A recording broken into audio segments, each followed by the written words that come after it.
मेरा नाम अमानुएल जावेद है और मैं चर्च ऑफ पाकिस्तान रायवन डायसिस के ज़ेर इंतज़ाम भंबा पैरिश में पासबानी खिदमत को सारा अंजाम दे रहा हूँ।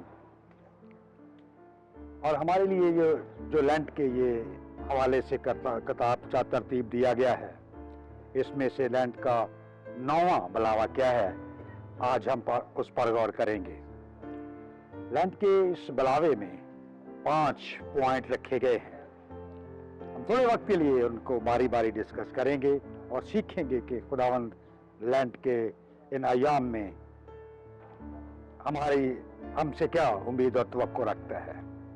नंबर 1, खुदावंद यीशु मसीह हमसे आम लोगों की रास्तबाजी से ज्यादा रास्तबाजी का तकाजा करता है।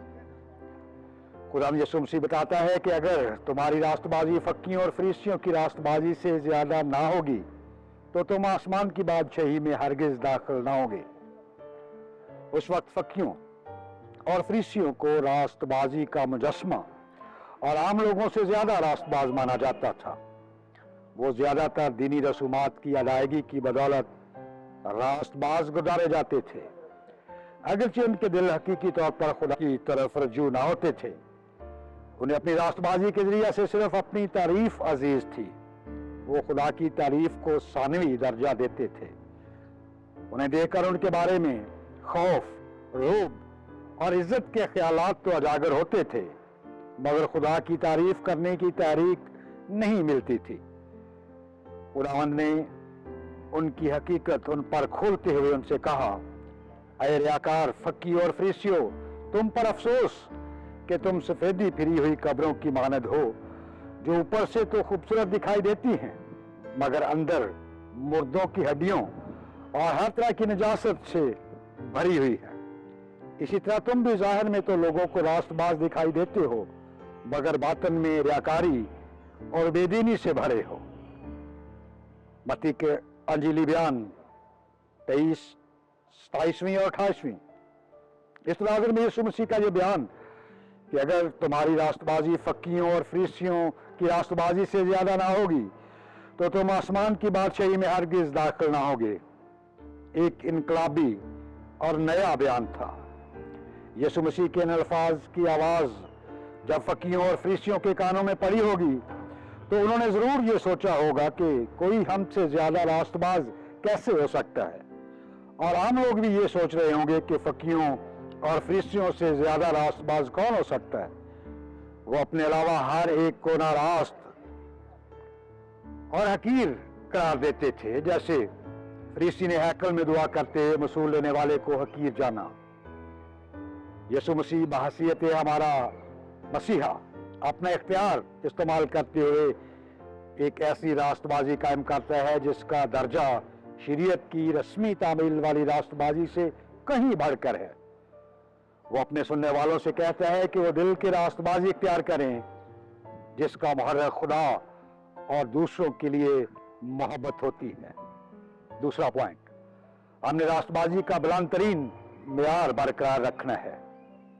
इसके बाद की आयत में यीशु मसीह रास्तबाजी का बुलंद तरीन बयान करता है।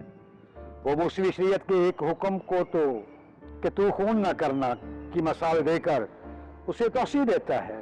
वो बताता है कि सिर्फ जिस्मानी कत्ल ही कत्ल नहीं बल्कि दिल में किसी के लिए हकारत और गुस्सा रखना और दूसरों की तजलील करना और ऐसे अल्फाज बोलना जिससे दूसरों की ताज़ीक हो, वो भी कत्ल है। यीशु मसीह हमारी नजरें दीदनी कामों से हटाकर अंदरूनी रवैयों और नियतों पर लगाता है।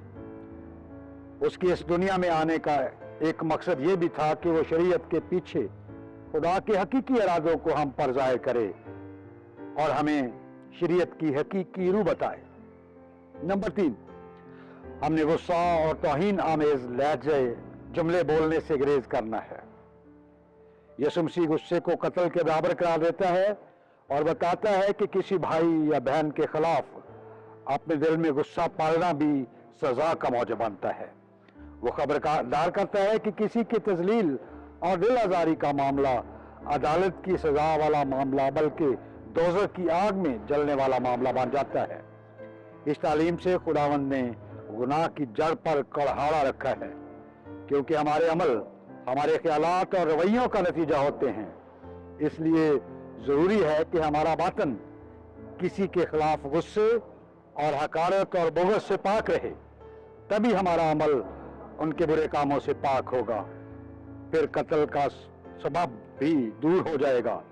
अगर आज के इस बदअमनी के दौर में दुनिया यीशु मसीह के बताए हुए रास्ते पर चले तो दुनिया अमन और सलामती और खुशहाली का गहवारा बन जाएगी। नंबर 4, हमें सुलह और मेलमिलाप की रूह रखनी है। यीशु मसीह कहता है कि सुलह मज़हबी रसूमात की अदायगी से पहले है। अगर आप आल्टर पर खुदा के हजूर कोई नजराना पेश करने आते हैं और आपको याद आता है कि मेरी फलां बहन या भाई नाचाकी है, तो अपने नजराने को वहीं छोड़ें और फिर उस भाई या बहन से सुलह करें। यीशु मसीह आसमान की बादशाही में ताल्लुकात की अमांगी और सुलह की अशद जरूरत पर जोर देता है। नंबर 5, हमें फौरी तलाफी या मुआफी का अपना मामूल बनाना है।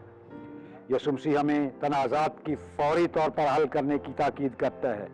वो कहता है कि जिससे आपसे शिकायत है आप फौरन उससे सुलह कर लें, ताकि मामला कानूनी और अदालती शक्ल इख्तियार न करे। ऐसा करने से कैद भी हो सकती है, और जब तक कोड़ी अदा न की जाए तब तक कैद खत्म नहीं होगी। सुलह कर लेना कैद में जाने और सजा पाने से कहीं बेहतर है। ये अल्फाज बताते हैं कि सुलह के मामलात में सुस्ती और काहली बाद में बड़े मसाइल का मौजू बनती है। तो खुदावंद इन 5 पॉइंट के वसीला से लेंट के 9वें बलावे के वसीला से हमें बरकत दे और हमें अपनी मोहब्बत में सरशार होने का गहरा फजल दे। आमीन।